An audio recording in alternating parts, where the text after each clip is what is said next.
Some people will shrink when you walk in the room, not because you did them wrong, but because your spirit whispers a truth they haven't faced in themselves. Stay, watch. By the end of this, you'll know why your light unsettles the dim. There are some people who walk into a room and shift the atmosphere without uttering a single sound. They don't announce themselves with loud voices or dramatic flair. No, they arrive on the wings of presence, quiet, calm, and commanding. Their energy is not theatrical, but it is undeniable. And you are one of them. You don't have to speak to make people feel. You don't have to demand attention. It's given to you, sometimes reluctantly, sometimes reverently, but always inevitably. Your silence has weight, not the heaviness of sorrow, but the depth of awareness. You carry knowing in your bones, a stillness that reaches deeper than noise. You are not just quiet, you are clear. And clarity, my dear, is unnerving to those still living in fog. Some will call you intimidating, but it's not intimidation they feel, it's recognition. You remind them of something they've buried, the truth of who they are, the dreams they let go, the shadows they haven't dared to face. You don't mean to hold a mirror, but your soul is a mirror. And when you stand there in your peace, in your steadiness, in your light, those around you are forced to see themselves as they are, not as they pretend to be. You felt it before, the way the energy shifts when you walk in, the glances, the small stutters, the sudden quiet. It's not arrogance that makes you notice it, it's awareness. You feel things deeply, the unspoken, the uneasy, the unresolved. You're attuned to the undercurrents that others miss or ignore. And because of this, you often find yourself misunderstood, misread. People will project discomfort onto you because they cannot yet name it within themselves. But you must know that is not your burden to carry. You are not responsible for how others respond to your light. You are responsible only for keeping that light lit. There is something sacred about a person who doesn't need to speak to command a room. You carry that sacredness, not because you strive to be better, but because you've chosen to be honest about who you are, about what you feel, about what matters. You don't wear masks, not because you're trying to prove anything, but because you've outgrown the need to be accepted through performance. And that kind of authenticity, it disrupts the illusions others live in. Your aura speaks where words would fail. You walk in truth. You move with intention. Your silence holds more meaning than the loudest noise, and it frightens those who have spent their lives hiding behind volume. They may say you're too intense, too serious, too hard to read, but what they mean is you're too real. And realness, in a world so fond of performance, feels like confrontation. But you are not here to confront anyone. You are here to be. Let others react however they must. Let them squirm. Let them fidget. Let them fall quiet when you enter. Not because you seek to silence them, but because your presence reminds them of what silence sounds like when it's not empty, when it's filled with meaning. There is power in your restraint. There is wisdom in your quiet. There is revolution in your ability to hold space without having to fill it. And still, there will be days when you question it, when you wonder if you should be more like them, if maybe you should laugh a little louder, speak a little more, shrink yourself to make others more comfortable. There will be moments when their distance feels like rejection, when the loneliness whispers its doubts, when you will be tempted to believe that you are wrong for being the way you are. But listen closely. Those are not your truths. You were not born to be loud to be heard. You were not made to be small to be accepted. Your silence is not a lack. It is a presence. It is a knowing. It is a force. You are not invisible. You are undeniable. And there is a difference. So hold your space even when it trembles others. Stay steady even when the room tries to shake you, because you, beloved, are not here to mirror their confusion. You are here to reflect their truth. Not all will thank you for it, but many, many more than you know will grow because of it. And that is power. There are voices that live inside you that are not your own. words that rise up from a place older than your memory. They come dressed in the colors of your grandmother's eyes, your grandfather's silence, your great-aunt's fire. You open your mouth to speak, and what comes out is not just language, it is legacy. When you speak, the air listens, even the wind grows still. You do not speak to be clever or to impress. You speak because something ancient pushes through your chest and will not let you be quiet. You carry messages that were whispered in cotton fields, etched into kitchen tables, hummed through sorrow, and shouted across oceans. Your voice is not just your own. It carries echoes, weight, testimony. You don't speak often because you've learned the value of listening. And when you do, it is with purpose, with rhythm, with reverence, and it shakes something in the people around you, not because you're trying to shake them, but because truth always does. It startles, it stirs, it does not apologize. People ask how you know the things you know. You've read the books, yes, you've walked the roads, but what they don't understand is that much of your knowing didn't come from learning. It came from remembering. It came from your blood, your bones, your breath. You speak with the voice of ancestors, not just because you remember them, but because they remember you.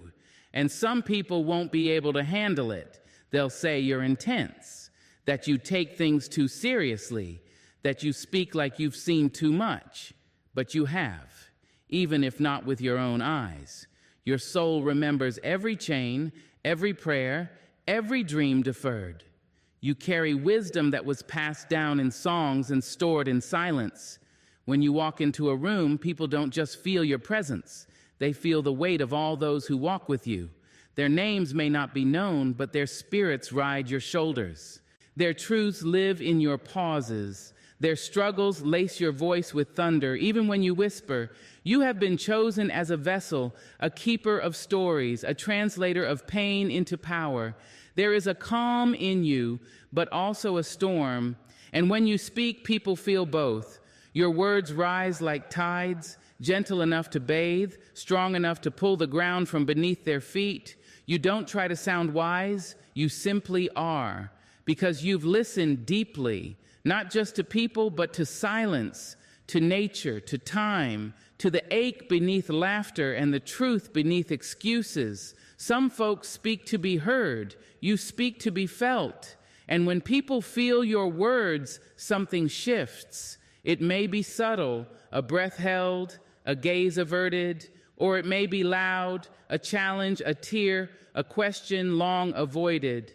That's not on you. You're not trying to wound or woo, you're just telling it like it is. And for some, that's the most dangerous thing a person can do. They may try to quiet you, to soften your tone, to civilize your truth, but truth has never been polite. It has never sat quietly in the corner waiting for its turn. It has always come uninvited, blazing, bare. And that is what your voice does. You may not always feel strong. You may question yourself, wonder why your presence causes such reactions. But don't you dare forget, this world has never known what to do with voices that carry thunder wrapped in grace. With people who can slice through illusions with a single sentence, with souls who remember what this world wants to forget. When you speak, you don't just add to the noise, you awaken something. You don't just inform, you transform. Because people hear you not just in their ears, but in their chest, in their gut, in the places they keep locked. And the ancestors smile when you do. They nod, they sigh, they rejoice, because they planted this voice in you long before you had the courage to use it. There will be times when your voice trembles, times when you are tired, when you feel unheard, but even in those moments, your silence is pregnant with meaning, because those who speak with the voice of ancestors do not always need volume, they carry vibration, and those who are meant to hear you will hear you, not just in the words, but in the spaces between them. So you speak, not to convince, not to conquer, not to conform. You speak because truth must be spoken, and you were chosen to speak it. You have never been drawn to the shallow end of the soul. While others wade in surface waters, seeking comfort in the easy and the obvious, you long for what lies beneath. You are not moved by popularity, performance, or pretense. What captures your spirit is substance. What's hidden behind the words, what's buried under the laugh, what's aching just beneath the smile. That is where you live. That is where you love. You have found again and again that attention is easy to get, but connection is something else entirely. The world rewards the loud, the visible, the constant self-display. But you are not made to dance for the eyes of strangers. You are not here to chase applause or to burn brightly just to be seen. You have never wanted the spotlight. You have always wanted the truth. It is a rare kind of hunger to crave meaning over noise, intimacy over admiration, presence over performance. And it can be lonely too, because many people have become addicted to the superficial, hooked on validation, scrolling endlessly through lives that are all caption and no content. You felt out of place among them. You've tried maybe once or twice to play the game, to shrink your truth to fit the trend, but it left you empty, didn't it? Because you know something others forget. Attention is not the same as love. Being seen is not the same as being understood. You would rather have one moment of real connection than a lifetime of shallow praise.